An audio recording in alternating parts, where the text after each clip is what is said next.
Okay, let's talk about flour, specifically those mysterious numbers you see on French flour bags, like T45, T55, and T65. By the end of this quick guide, you'll know exactly which one to grab, whether you're dreaming of a perfect flaky croissant or a beautiful rustic sourdough. So has this ever happened to you? You find an amazing recipe, maybe from a European cookbook you're all excited to start making, and then you hit a weird ingredient, T55 flour, and you're just left thinking, what in the world is that? Well, if that's you, you are definitely not alone. So that T simply stands for type, and the number? That's all about the ash content. Now, I know ash content sounds super technical, right? But it's actually really simple. It's just a way of measuring how much of the wheat kernel's bran and germ is left in the flour. The less ash, the whiter and more refined the flour is. And here's the one thing you really need to remember. It's this simple. The lower the T number, the whiter and finer the flour. The higher the T number, the more of that good whole grain stuff is left in, which gives you way more flavor and a bit more texture. Easy, right?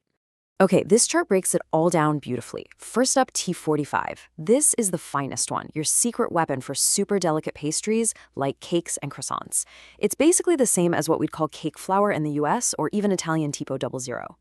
Then you've got T55. This is your workhorse, your everyday all-purpose flour for things like cookies and classic white bread. And finally, T65. This one's the strongest of the bunch, perfect for those rustic sourdoughs and pizzas that need a really good structure and chew.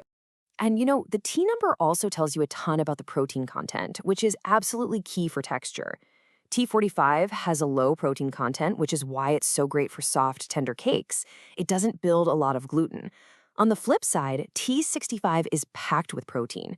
That protein creates a strong, stretchy gluten network that traps all the air bubbles from the yeast, giving your bread that amazing chew and a fantastic rise.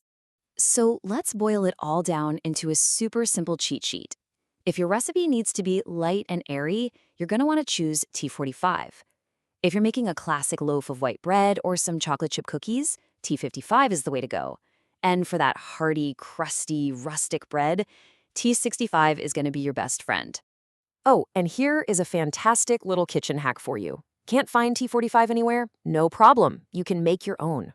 Just take your regular all-purpose T55 flour, swap out a little bit of it for cornstarch, and then sift it all together really, really well.